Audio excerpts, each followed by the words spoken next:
Hey all, Josh here, and this is my review of the PlayStation 3 exclusive Siren Blood Curse.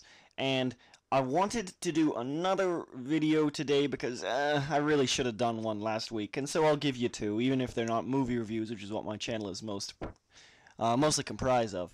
Anyway, this is what I'm doing, so this is what I get to do a review on, right? This is a game set in Japan. An American TV news crew goes into this formerly deserted town after having it supposedly disappeared quite a while ago. I've never played the previous games in the franchise, especially the one that never came over here, so cut me some slack here. And the story revolves around multiple characters trapped in this. One is an American teenager who happens to come over at this time.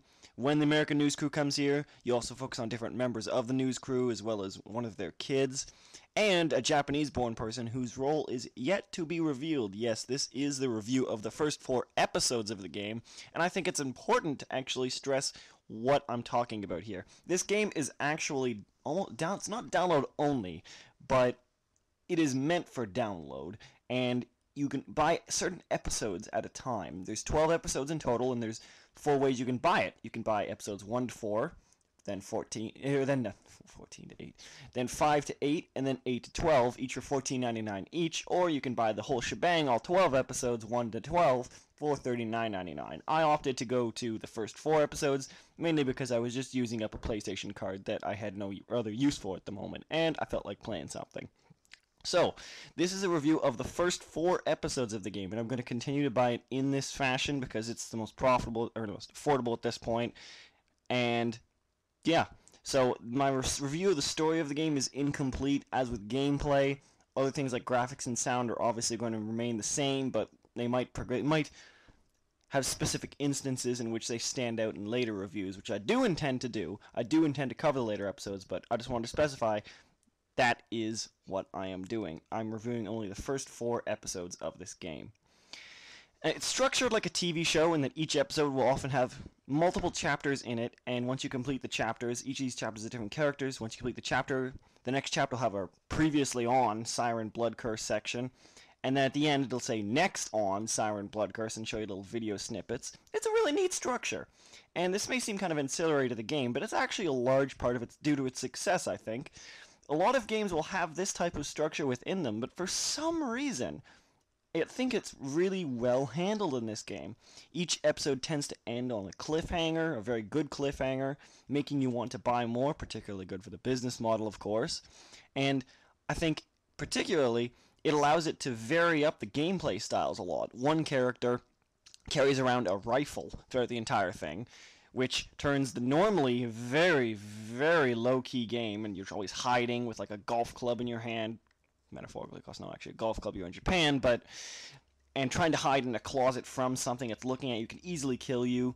But yeah, it turns the game into basically a shooting game, and the main enemies of the game, the Shibito, really don't pose much of a threat. And I realize I haven't explained the story yet, but I'll get back to that in a second. I just want to say a little more on the gameplay. I think that particularly, these shooting sections work quite well as relief from the very, very frightening hide-and-seek sections. And it's very hide-and-seek, I say, because, frankly, most of your weapons revolves around noise of some kind, either trying to distract someone to get a key to get out of an area. Your goal is generally not to kill your enemies. It's to get around them. And that proves very difficult sometimes, and I actually like the way the game is developing. The first couple levels, it was just run into a specific area, run to a specific area, and well, the Shibito was always looking at you, but in this case, it keeps developing throughout these episodes, and by episode 3 and 4, you have some really great portions of the game where it's a multi-layered puzzle area, and you can't actually kill Shibito for the most part, unless you actually do just shoot them in the head, but most of the time you won't have that option. And usually when you do, you're right near the end of the mission anyway. You can only knock them out for specific amounts of time, which does work, but always leads to having backtracking end up being even more stressful because your enemies can reappear and sometimes change their patrol routes when they respawn, quote unquote. So it makes it really great. So even though you visit a lot of areas multiple times, you really do get a different perspective on them, and the game takes place in a very 24 style environment as well, where each chapter of these episodes forwards time a little. So sometimes you'll start out in the middle of the night at midnight, and you go to 5 a.m. and you'll see like the balloon kind of going down past the hills, so give it a little more light. It's kind of hazy. But then you're in the middle of the day, and it's still got kind of a haze to it, but you can basically see almost everything. So it makes it, for hiding sections, I will imagine much more interesting later in the game. I hope they do explore that. But at the moment, they put the shooting sections in there, and I think that really works. I think it really works. Now, getting back to the story a little, I want to say this game is basically all these people come into this deserted town in Japan. Lo and behold, it's not deserted, and this giant siren rings, and all of the dead come back to life, not necessarily as zombies, but things a little more smart than zombies. Having all of their still functioning capabilities, they tend to go crazy and just kill everyone all around them. It's actually pretty terrifying considering the game's graphics do a lot to this, but I'm skipping ahead a little, and the main portion of the game revolves around all these characters trying to get the fuck out of this place, as well as unravel the mystery of the Siren curse, the blood curse, and this weird cult member who is appearing through multiple episodes, who I hasn't told you who it is yet, but definitely has some interesting ties to the game. It's going to look like he is. The coming up next on for episode 4 particularly shows increased involvement that I look forward to.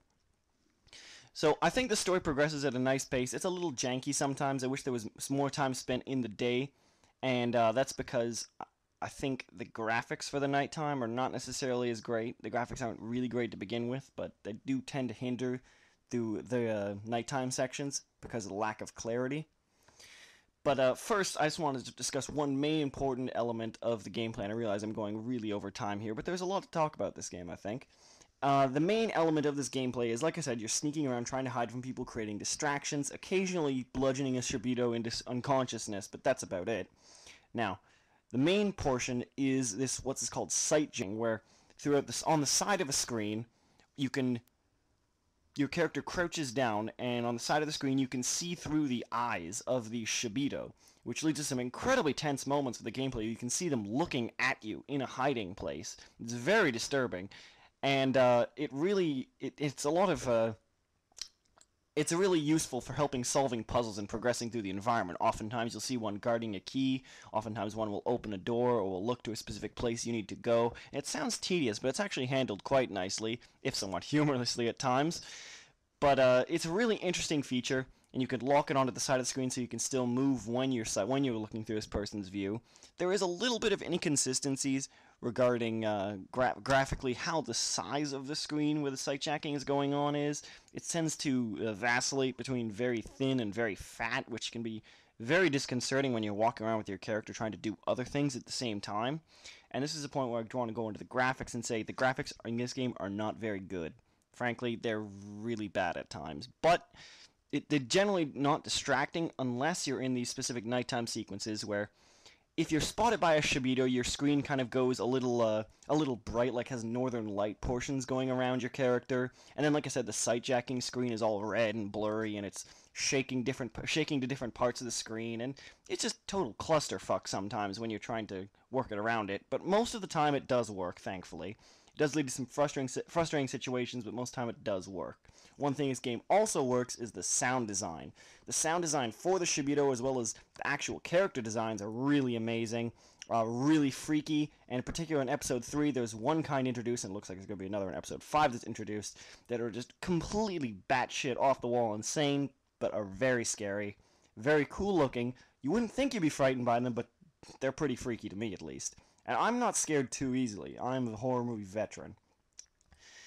One thing I do need to address before I close off the review is the controls. Frankly, they're shit. And that's going to be a turnoff to many people. They're not always terrible, but the combat's really clumsy. Walking around is really clumsy sometimes.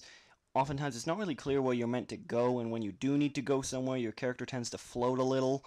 Overall, not really great graphics or controls, but the game really does outweigh that.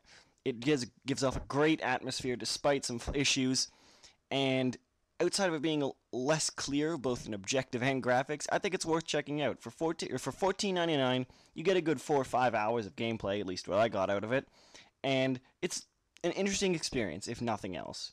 I suggest you pick it up. Your opinion might vary, but I think it is kind of a hidden gem.